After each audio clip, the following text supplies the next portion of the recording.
Good morning students. मैं Sanskrit subject teacher Sandhu Saini, आदर्श बाल निकेतन senior secondary school कक्षा 10th की संस्कृत क्लास में मैं आपका स्वागत करती हूँ। स्टूडेंट्स, हम पढ़ रहे थे मॉडल पेपर का जो सॉल्यूशन कर रहे थे, तो हम जो पिछली कक्षा में किए उसी से आगे हम आज स्टार्ट करते हैं। तो क्वेश्चन नंबर 12 का है अधोलिखित श्लोक से अन्वयम करो। तो नीचे लिखे हुए श्लोक का क्या करना है? अन्वय करना है। तो जैसे विचित्रे खलु संसारे नास्ति किंचित निरर्थकम अस्वचेत धावने वीर भारतस्य वहने खरे। तो देखो, मतलब भारत में, इस संसार में विचित्र या निरर्थक कुछ भी नहीं है। अगर घोड़ा दौड़ने में समर्थ है, दौड़ने में वीर है, तो गधा भी भार ढोने में वीर है। तो यह इसमें बताया गया है। तो इसका अन्वय होगा कि विचित्रे संसारे खलु किंचित निरर्थकम नास्ति। विचित्र यानी विचित्र, संसार यानी संसार में, खलु यानी कुछ भी, निश्चय किंचित यानी कुछ भी, निरर्थक न अस्ति नहीं है। संसार में विचित्र, इस विचित्र संसार में कुछ भी निरर्थक नहीं है।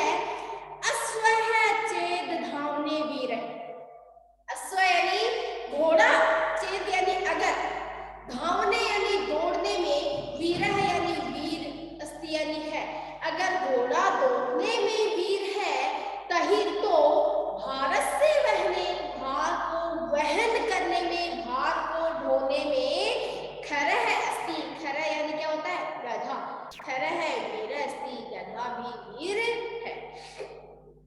इसी तरह आपको इसका अन्वय करना है कि विचित्रे संसारे खलु किंचित निरर्थक नास्ति अस्वचेत धावने वीर है, तही भारत से वहने खर है अस्ति, यानी वीर है अस्ति, भार ढोने में गधा भी वीर कहलाता है। 13 का क्वेश्चन देखो, अधोलिखित वाक्यों को शुद्धम कृत्वा लिखित। नीचे लिखे हुए वाक्यों को शुद्ध करके लिखना है। तो देखो, सेंटेंस है अपना अलम विवादे।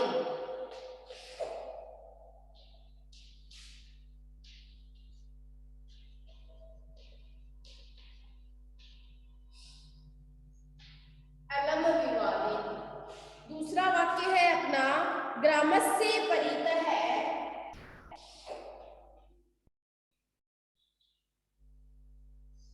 ग्रामस्य परितः है जलम अस्ति।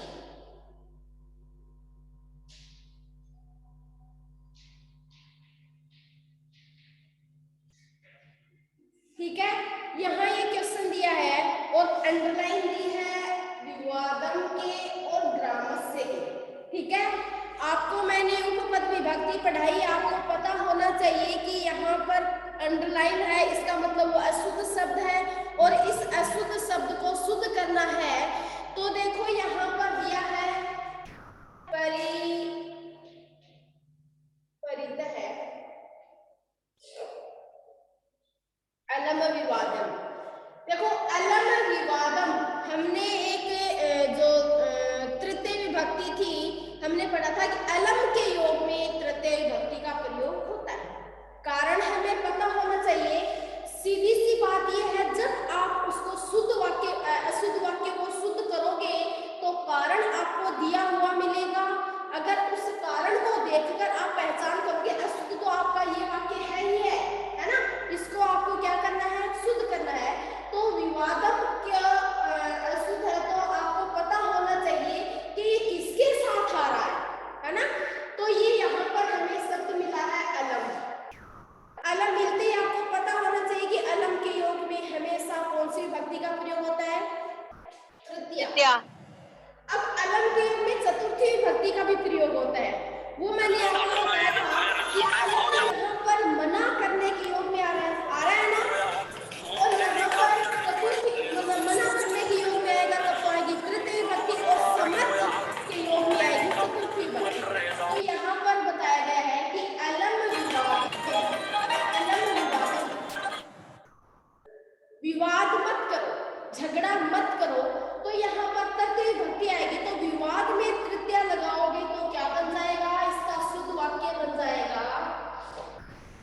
अलम विवादेन। अलम विवादेन।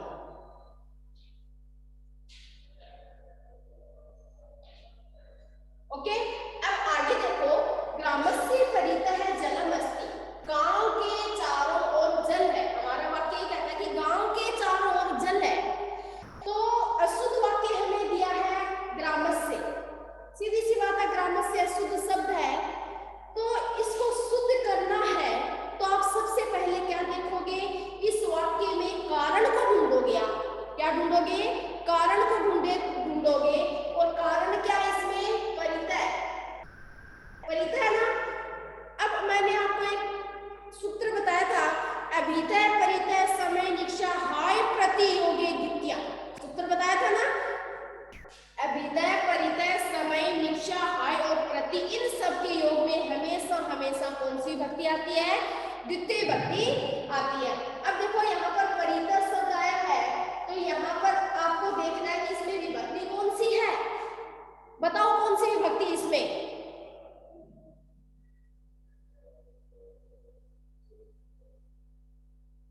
मैडम पंचमी। पंचमी विभक्ति है, वेरी गुड। ग्रामस्य में पंचमी विभक्ति है और हमें लगानी कौन सी विभक्ति है, द्वितीया, द्वितीय विभक्ति लगानी है। तो ग्रामस्य की जगह हमारा यहाँ पर क्या बन जाएगा, ग्रामात, ग्रामम, ग्रामम बनेगा क्या। प्रीता के में द्वितीय विभक्ति आएगी। ग्रामात कौन सी विभक्ति है, पंचमी विभक्ति है ग्रामात, और यहाँ पर षष्ठी विभक्ति है। कौन सी विभक्ति है ग्रामस्य में, ग्रामस्य में है षष्ठी विभक्ति, ग्रामात में है पंचमी विभक्ति, और हमें लगानी है द्वितीय विभक्ति। तो यहाँ द्वितीय विभक्ति लगाएंगे तो जैसे राम की तरह होता है, रामम, रामः रामम, रामः प्रथमा, रामम, तो यहाँ पर रामम की तरह ग्राम में लगाएंगे तो क्या बन जाएगा, ग्रामम। तो यहाँ पर हो जाएगा ग्रामम परितः है, ग्रामम परितः है जलम अस्ति।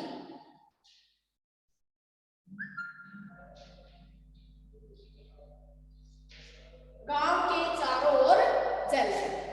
तो शुद्ध वाक्य अशुद्ध वाक्यों को शुद्ध करने का तरीका यही है। आपको मैंने बताया कि उपपद विभक्ति है आपकी 4 नंबर की आएगी। एक तो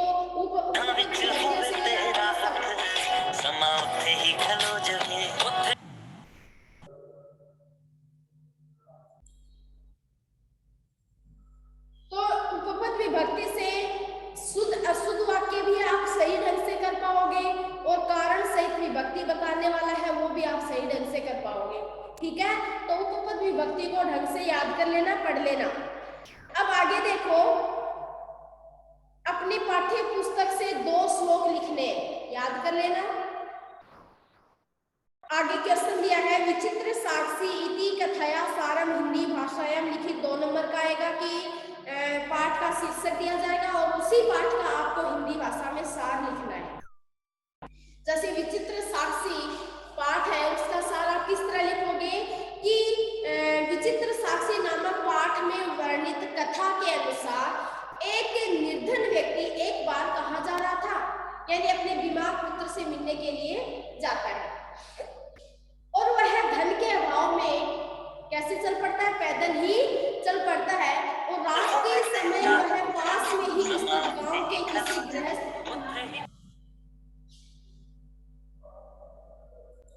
सुबह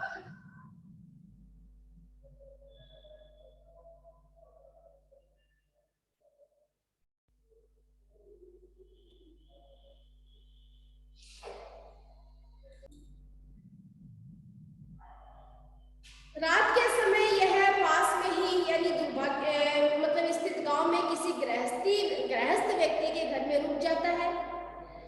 दुर्भाग्य से उसी रात जिस घर में वो कौन मतलब शरण लेता है, अतिथि है वो शरण लेता है, तो उसी घर के अंदर चोर घुस गए तथा वह संदूक लेकर जैसे ही वह गया तो उसके पैरों की आवाज उस अतिथि को सुनी, और वो आवाज सुनते ही वह चिल्लाने लग जाता है। वो चिल्लाने लगा और चोर का पीछा करते हुए पकड़ने के लिए पीछा किया पकड़ने के लिए, किंतु वह चोर ही यानी चोर ऐसे करके और पुकारने लग जाता है। उसकी आवाज सुनकर सारे गांव वाले वहां पर इकट्ठे हो जाते हैं। बेचारे अतिथि को चोर बनाकर उसको कारावास में डाल देते हैं। अब गांव का जो चौकीदार था वो क्या था? चोर था, किंतु वह चालाकी से सिपाही के उसी अतिथि को ही अपना चोर बताकर उसको जेल में डाल देते हैं। अगले दिन न्यायालय में उन दोनों न्यायाधीशों ने संपूर्ण विवरण सुनाया। न्यायाधीश ने उसकी सारी बातें सुनकर उस अतिथि को निर्दोष तथा चौकीदार को क्या माना? चोर माना, किंतु प्रमाण के अभाव में निर्णय नहीं कर सका। तभी न्यायाधीश ने एक विचित्र युक्ति का क्या लिया? सहारा लिया। और विचित्र युक्ति का सहारा लेकर गांव के बाहर सड़क के किनारे शव लाते समय पड़े हुए व्यक्ति के शव को न्यायालय में लाने हेतु उन दोनों को क्या दिया? उन दोनों को, किनको? अतिथि को और उस पहरेदार को, उन दोनों को आदेश दिया, क्योंकि गांव सड़क से बाहर एक शव पड़ा था, उस शव को उन दोनों को लाने का आदेश दिया। और आदेश के अनुसार जब उस शव को लाते समय मार्ग में जब शव के भार से पीड़ित कौन हुआ? वह अतिथि था, वो तो कमजोर था, और जो चौकीदार था वो हष्ट पुष्ट था। तो उस शव को लाने में अतिथि था वो बहुत ही कमजोर था, वो पीड़ा महसूस कर रहा था। तो अतिथि चिल्लाने लग जाता है और असली चोर यानी जो चौकीदार है वो कहता है कि मैंने कहा था ना, तुमने मुझे चोरी करने से रोका था। किसने रोका था? अतिथि ने रोका था चौकीदार को चोरी करने से। कि अब चौकीदार कह रहा है उस अतिथि से कि मैंने तुम्हें कहा था ना कि तूने मुझे चोरी करने से रोका था, अब तू उसका फल भोगेगा। तुम्हें चोरी के आरोप में 3 वर्ष की सजा होगी। न्यायालय में शव लाया गया और फिर उन दोनों ने अपने अपने विषय में घटना शुरू कर दी, यानी दोनों अपने अपने बारे में बताने लग जाते हैं। जब चौकीदार अपना पक्ष प्रस्तुत करने लगा, तभी शव अपने दुपट्टे से दूर हटा के और न्यायाधीश को उसके बारे में बताने की कोशिश करता है। अब वह है मार्ग में चौकीदार द्वारा जो बातें बताई गई थी, वह सारी बातें उस मर्द शरीर का जो नाटक रखा था, उसने सारी चौकीदार को मतलब उसी के अकॉर्डिंग चौकीदार को कारावास की सजा सुनाई गई, और जो अतिथि था उसको निर्णय के आधार पर उसको मतलब मुक्त किया गया। तो इस प्रकार आपको एक विचित्र साक्षी वाला जो पाठ है, इसका सारांश इस तरह से आपको लिखना है। नेक्स्ट क्वेश्चन है, पाठ्य पुस्तकात् पद्यांशस्य संस्कृते भावार्थ लेखनम, यानी 2 श्लोक आएंगे, उन दोनों श्लोकों में से एक श्लोक का आपको संस्कृत में भाव अर्थ लिखना है, भावार्थ लिखना है।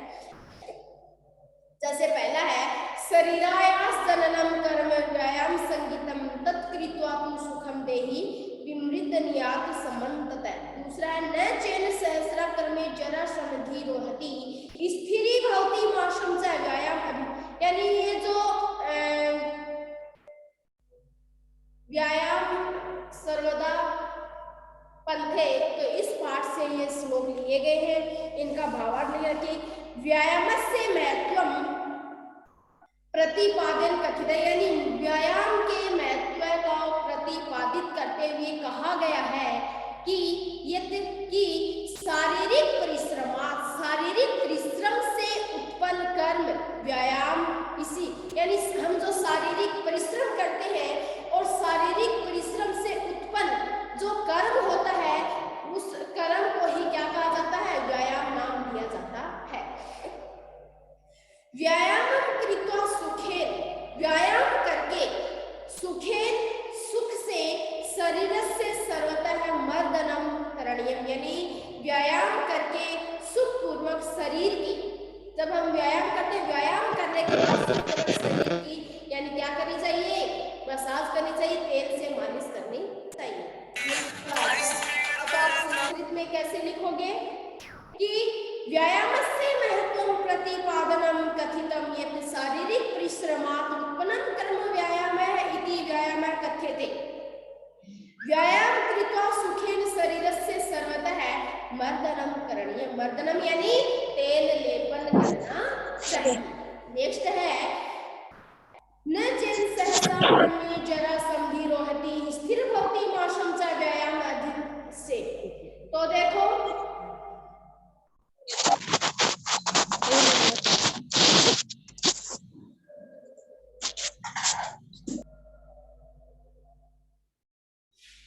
यम नित्यम व्यायाम करोति, यम यानी जो, नित्यम यानी हमेशा, व्यायाम करोति व्यायाम करता है, जो नित्य व्यायाम करता है, तम जन्म वार्धक्यमपि सहसा, उन लोगों को वार्धक्यमपि सहसा आक्रमणम कृत्वा आरुभम न भवति, यानी उसका ऊपर मतलब कभी भी यानी रोग है वो उसके ऊपर जल्दी से आक्रामक नहीं होता है, जल्दी से उसके रोग नहीं होता है। व्यायाम संलग्न से जनस्य माशम शांतम जायते, और जो नित्य व्यायाम करता है उस शरीर का उसके शरीर का जो उसका शरीर होता है वो हमेशा कैसा होता है, स्थिर होता है, मजबूत होता है। आगे दिया है अधोलिखित गद्यांश से सप्रसंग हिंदी भाषा में अनुवादन, एक गद्यांश आएगा, 2 गद्यांश आएंगे अथवा में उसका हिंदी भाषा में आपको क्या करना है, सप्रसंग व्याख्या करनी है, हिंदी भाषा में सप्रसंग उसका अनुवाद करना है। जैसे पहला है अस्ति देवलाख्यो ग्राम है तत्र राज सिंह नाम है राजपुत्र अवस्थी समय है। अस्ति यानी है, तो आप इसका ये कौन सा पाठ है, बुद्धिमती वाला पाठ है, जो बुद्धिर बलवती सदा, हमेशा बुद्धि हमेशा क्या होती है, बलवान होती है।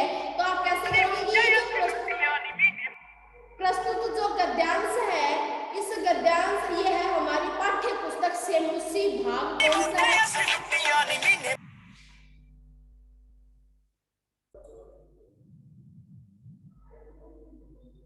यानी यह सेमुसी द्वितीय भाग से, क्योंकि प्रथम भाग 9th का है और द्वितीय भाग आपके 10th क्लास का है, तो आप लिखोगे सेमुसी द्वितीय भाग के, फिर लिखोगे पाठ का शीर्षक ये बुद्धिर बलवती सदा, शीर्षक पाठ से लिया गया है, नहीं उद्धृत है। क्या लिखोगे,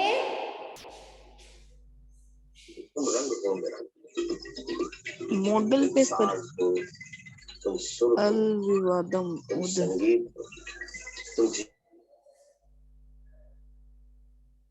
उद्धृत है।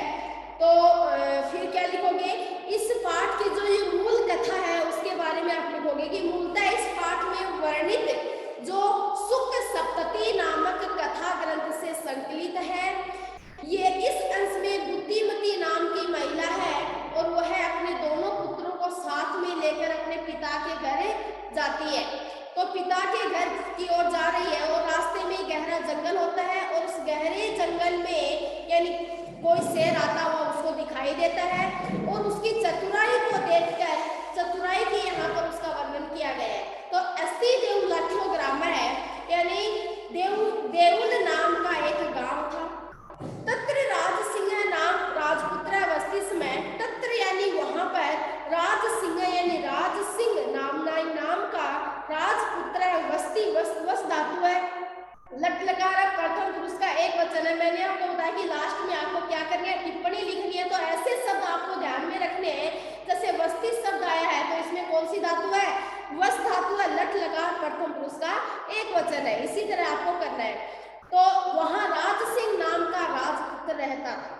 एकदा के नापी, तो यहाँ पर है के नापी एक शब्द आया है, आया ना, तो ये क्या हो जाएगा, केन प्लस अपी हो गया ना। अब देखो केन में प्रथम पद के अंत में यहाँ पर क्या है, ए है, दूसरे पद के अंत में भी क्या है, दूसरे पद के आगम में सॉरी ए है, ए और ए के मिलने पर क्या बना, आ बना, तो संधि यहाँ पर कौन सी हो गई, दीर्घ संधि हो गई। तो इस तरह आपको टिप्पणी करोगे तो इसी तरह जो शब्द का, जो कौन से शब्द का संधि विच्छेद है, कौन से शब्द में प्रत्यय है, कौन से में धातु है, तो इस प्रकार आपको नीचे टिप्पणी में ऐसे शब्द आपको लिखने हैं ताकि आपका मतलब ये नंबर काटने की संभावना कम से कम हो। तो एकदा केनापि, एक बार केनापि कोई आवश्यक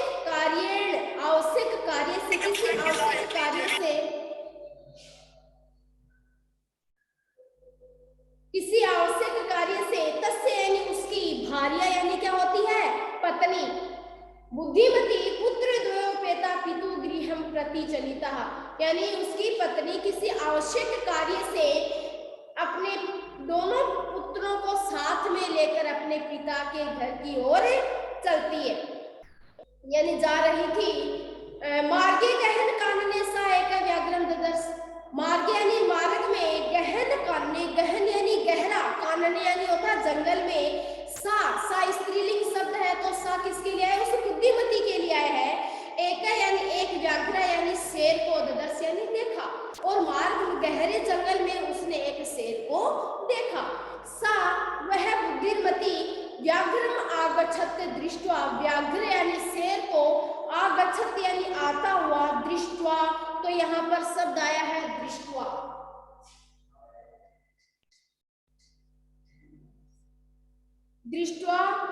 दृष्ट्वा में आपको क्या मतलब मूल धातु प्लस प्रत्यय, इसमें प्रत्यय ना तो दृष्ट धातु है और प्रत्यय कौन सा है, अक्त्वा प्रत्यय, ठीक है। अक्त्वा का क्या भाग का लोप हो जाता है, भाग शेष बचता है, तो क्या बन जाता है, दृष्ट्वा। तो आते हुए और कत्वा प्रत्यय का प्रयोग करके अर्थ में प्रयोग किया जाता है, तो देख करके, तो दृश्य नहीं होता है देखना, कत्वा लग गया तो करके, तो देख करके, ठीक है। अब देखो, तस्या भार्या उसकी पत्नी बुद्धिमती दोनों पुत्रों के साथ पितु गृहम पिता के घर के प्रति यानी ओर चलिता यानी चलती है। मार्गे गहन कानने, मार्ग के गहन यानी गहरे कानने यानी जंगल में, सा एक व्याघ्रम ददर्श, एक शेर को देखा। सा व्याघ्रम आगच्छन्तम दृष्ट्वा धाष्ट्यातम पुत्रो चपेटम प्रहटम जगार, और वह उस शेर को आता हुआ देखकर धृष्टता से यानी धृष्टता से दोनों पुत्रों के थप्पड़ मारती हुई वह बोली, थप्पड़ मारती हुई बोली, यानी पुत्र यानी दोनों पुत्रों, पुत्र शब्द आया है यहाँ पर, तो पुत्र आया है, इसका मतलब क्या है, द्विवचन है, जैसे रामा है की तरह, रामा है रामो, तो द्विवचन है, द्विवचन का मतलब दो पुत्र, ठीक है। तो दोनों पुत्रों के चाटा मारती हुई, चपेट आया यानी चाटा मारती हुई, प्रहटे जगात यानी कहती है, बोलती है, क्या बोलती है, कथ में, क्यों, कई कशौ व्याघ्र भक्षणाय कलहम कुरुत, कई कशौ यानी एक जैसे एक ही कम होता ना, उसी तरह तो एक शेर को व्याघ्रम भक्षणाय, भक्ष यानी होता है खाना, तो एक शेर को तो भक्षणाय आया है, तो इसमें कौन सी विभक्ति है, चतुर्थी विभक्ति है ना, तो एक शेर को खाने के मतलब एक शेर को खाने के लिए कलह कुरुत, झगड़ा क्यों करते हो, प्रश्न कर रही है कि एक शेर को खाने के लिए झगड़ा कर रहे हो। आइए एकस्ताम द्विभजन, अब मैं इस एक को ही दो भागों में आपको क्या कर दूंगी, बांट दूंगी, अर्थात इस अकेले को ही दो भाग, क्यों फालतू में आप झगड़ा कर रहे हो कि मैं एक अकेला लूंगा, मैं एक अकेला लूंगा, झगड़ा मत करो, आप दोनों को इस एक शेर को ही मैं दो भागों में बांट दूंगी, झगड़ा करने की जरूरत ही नहीं है। तो इस प्रकार इसी को ही द्विविभाज्यम, दो भागों में विभाजित कर, भुज्यताम और दो भागों में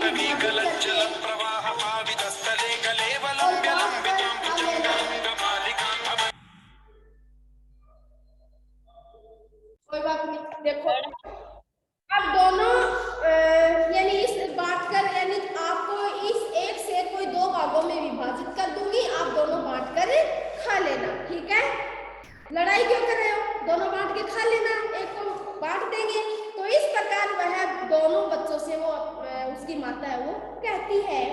फिर क्या होता है, द्वितीय कश्चित भक्षणे, तो इस प्रकार उसने दूसरा देखा, मतलब एक बार तो आप एक को दो भागों में विभाजित कर दूंगी, एक को खा ले, फिर उसके बाद में दूसरा देख लेंगे, तो आधा एक बार दोनों का एक हो जाएगा। तो इस प्रकार चतुराई से वह इस प्रकार वो क्या करती है, उस आए हुए संकट का निवारण करती है। दूसरा है बहुन्या पत्यानि में संतति सत्यम तथा अप्यमेति अस्मिन् पुत्रे विशिष्टे आत्मवेदनाम अनुभवामि। ये तो ही अयम में दुर्बल है। तो देखो ये है दिया है जो जननी वात्सल्य वाला जो चैप्टर है उसी से ही ये 3 लाइन उठा के आपको दी गई है। तो आपको देखो इसमें भी इसी तरह करना कि आपको ऐसे नहीं लिखना कि यह पद्यांश हमारी पाठ्य पुस्तक से उसी भाग द्वितीय से लिया गया है नहीं, क्या लिखोगे उद्धृत है यानी उठाया गया, लिया गया है नहीं उठाया गया। ठीक है, तो उद्धृत शब्द को आप ध्यान में रखना, आपको लिया गया है नहीं लिखना है, आपको लिखना है उद्धृत है यानी ये पंक्तियां उस पाठ से उठाई गई। ठीक है, तो देखो प्रस्तुत गद्यांश हमारी शुरू कैसे करना कि प्रस्तुत पद्यांश, ये जो पद्यांश गद्यांश दिया गया है प्रस्तुत गद्यांश हमारी जो पाठ्य पुस्तक है, पाठ्य पुस्तक का नाम याद होना चाहिए। सेमुसी है, 9th का प्रथम भाग है, 10th का द्वितीय भाग है। सेमुसी भाग द्वितीय से शीर्षक है जननी तुल्य वात्सल्य। ठीक है, शीर्षक पाठ से उद्धृत है। ठीक है, मूलतः इस पाठ में वर्णित कथा है, ये कथा का वर्णन किया गया ना। कथा महर्षि वेद व्यास द्वारा रचित ऐतिहासिक ग्रंथ कौन सा है? इतिहास में प्रसिद्ध ग्रंथ कौन सा है? महाभारत। और महाभारत में भी पर्व है, खूब सारे पर्व है, उनमें से वन पर्व, क्योंकि वन के बारे में वहां पर वर्णन किया गया तो वन पर्व से लिया गया है यानी वन पर्व से ली गई है। इसमें किसका वर्णन है? यानी गौ माता है, उसका नाम है सुरभि। तो गौ माता सुरभि और इंद्र के आपस में क्या होती है? संवाद होता है, आपस में उन दोनों की बातचीत होती है। तो उनके माध्यम से यह बताया गया है, क्या बताया गया है कि माता का स्नेह सभी संतानों के लिए कैसा होता है? समान होता है। यानी माता होती है, उसके चाहे कितने भी पुत्र हो, कितनी भी संतान हो, सबको समान दृष्टि से देखती है, सबको समान मानती है। और इस प्रस्तुत अंश में गौ माता सुरभि अपनी वेदना का कारण बताती है इंद्र को।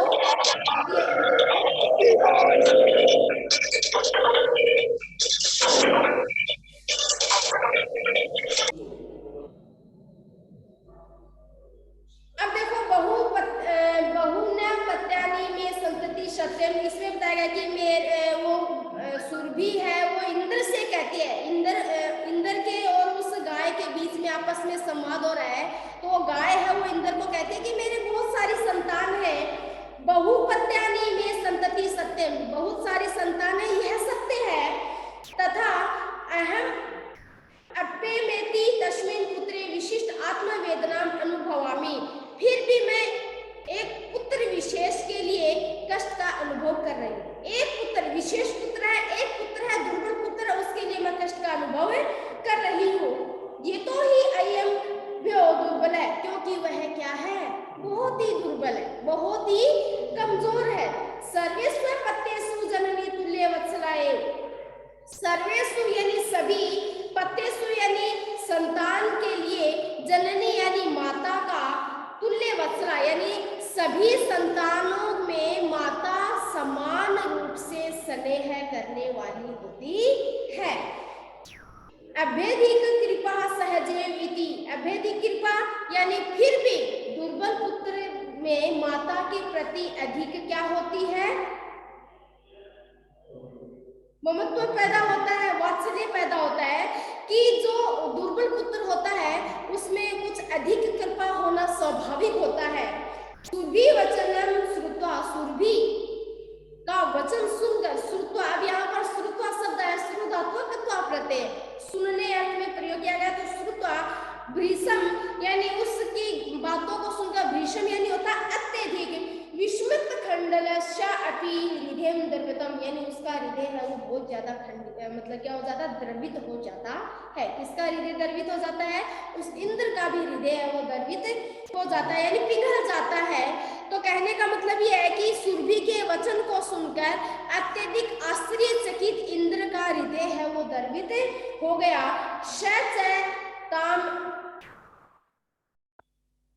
ताम एवस्तमातव्यत, तो इसी प्रकार यानी और उसने उस किसका सुरभि गाय को इस प्रकार उसको क्या किया, सांत्वना दी, उसको कैसा किया, गच्छ वत्से सर्वम भद्रम जायते, और जाओ पुत्री, यानी इंद्र ने उस गाय को कहा, यानी उसको सांत्वना दी कि हे पुत्री तुम जाओ, वत्से यानी पुत्र या पुत्री के लिए, क्योंकि पुत्र के लिए आता, यहाँ पर पुल्लिंग नहीं है, स्त्रीलिंग गाय के लिए आया है, तो पुत्री शब्द यहाँ पर प्रयोग किया जाएगा।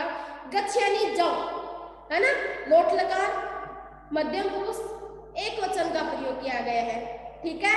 टिप्पणी बता रही बीच में, गच्छ धातु है, लोट लकार मध्यम पुरुष का एक वचन है, मध्यम लोट लकार होता आज्ञा देने अर्थ में, तो इंद्र ने गाय को आज्ञा दी कि गच्छ यानी जाओ, हे पुत्री तुम जाओ, सर्वम भद्रम जायते, सब कुछ अच्छा ही होगा, ठीक है। इसी प्रकार आपको इसका ये सारांश लिखना है, अनुवाद करना है। अब आगे क्वेश्चन दिया है, अधोलिखितस्य पद्यांशस्य सप्रसंगम हिंदी भाषायां अनुवादम लिखत, यानी नीचे लिखे हुए जो पद्यांश है, 2 गद्यांश आएंगे अथवा में, उसमें से एक करना है, 2 पद्यांश आएंगे उनमें से भी एक करना है। उसका सप्रसंग आपको जैसा मैंने बताया है उसी तरह उन दोनों का वैसे ही करना है। जैसे पहला श्लोक है, सेवितव्यो महावृक्ष है फलश्छाया समन्वित है, यदि देवात फलम नास्ति छाया की निवारिते। बताया था ना, पेड़ अगर फल भी नहीं देता तो छाया तो देगा ही देगा, है ना। तो इसमें देखो यह जो श्लोक है ये भी उसी तरह की प्रस्तुत पद्यांश हमारी पाठ्य पुस्तिका सेमुसी भाग द्वितीय से सुभाषितानि शीर्षक पाठ से उद्धृत किया गया है। इस पद्यांश में फल एवं छायादार वृक्ष का उदाहरण देते हुए कवि ने परोपकारी भावना का महत्व बताया है, यानी हमेशा परोपकारी स्वभाव रखना चाहिए। फिर कवि क्या कहते हैं कि सेवितव्यो महान वृक्ष है, फलश छाया समन्वित है, फल यानी फल, च यानी और, छाया यानी छाया, फल और छाया से समन्वित है यानी युक्त, फल और छाया से युक्त क्या महावृक्ष है, महान वृक्ष, फल और छाया से युक्त महान वृक्ष का क्या लेना चाहिए, सेवितव्यो आश्रय लेना चाहिए। यहाँ पर देखो आया है फलस छाया, तो फल और छाया, तो कौन सा समास हो जाएगा, यहाँ पर द्वंद्व समास हो जाएगा। विग्रह क्या करोगे, फल है प्लस छाया से, ठीक है। उस आगे क्या कर दोगे, द्वंद्व समास, क्योंकि द्वंद्व समास दोनों पद प्रधान होते हैं, दोनों पद समान होते हैं, वो द्वंद्व समास होते हैं, फल और छाया। तो यानी फल और छाया से युक्त महान जो वृक्ष होता है उसकी क्या लेनी चाहिए, शरण लेनी चाहिए, उसका आश्रय लेना चाहिए। यदि देवात फलम न अस्ति, यदि वह देवात यानी देता, न यानी नहीं है, क्या फलम, अगर वो फल भी नहीं देता है तो छाये के न निवार्यते, तो छाया को कौन रोक सकता, छाया देने में तो कोई नहीं रोक सकता है, अर्थात कौन रोक सकता, कोई नहीं, छाया तो मिलेगी ही मिलेगी। अब इसी तरह आगे कज्जल मलिनम पहला वाला पाठ है, सूची पर्यावरणम से लिया गया है। कज्जल मलिनम धूमम मुंचति सत सकटियानम वाष्पयान माला संधावती वितरंती ध्वानम यानानाम पंक्तयो हंतानम कठिनम संसरणम, सूची पर्यावरणम। तो ये भी ऐसे दिया गया है कि प्रस्तुत पद्यांश हमारी पाठ्य पुस्तक से मुशी भाग द्वितीय के सूची पर्यावरणम पाठ से उद्धृत किया गया है। ये पंक्ति तो आप अच्छे से रट लेना, है ना। अब यह मूलतः यह पाठ हरिदत्त शर्मा द्वारा रचित लसल लतिका, क्या रचा गया है, लसल लतिका से संकलित है। इस अंश में मतलब जो महानगर है उसमें वाहनों का क्या हो रहा है, कोलाहल हो रहा है, शोरगुल हो रहा है, और धुआं के बढ़ते हुए प्रदूषण का यहाँ पर वर्णन किया गया है। तो कज्जल मलिनम, कज्जल यानी काजल के समान, मलिनम यानी मलिन यानी काला, धूमम यानी धुआं को, मुंचती यानी छोड़ता हुआ, मुंचती मुंच धातु है, लट लकार है, प्रथम पुरुष का एक वचन है, मुंच यानी होता है छोड़ना, सत यानी सो, सकटी यानी होता है गाड़ियां, है ना। तो यहाँ पर 100 गाड़ियां नहीं, क्या बोलोगे, सैकड़ों गाड़ियां, सैकड़ों मोटर यान, ठीक है। तो यहाँ पर आ जाएगा, यानी महानगरों में सैकड़ों मोटर गाड़ियां काजल के समान मलिन अर्थात काला धुआं छोड़ती रहती है। वाष्पयान माला संधावती वितरंती धावनम, और वाष्पयान यानी रेलगाड़ी,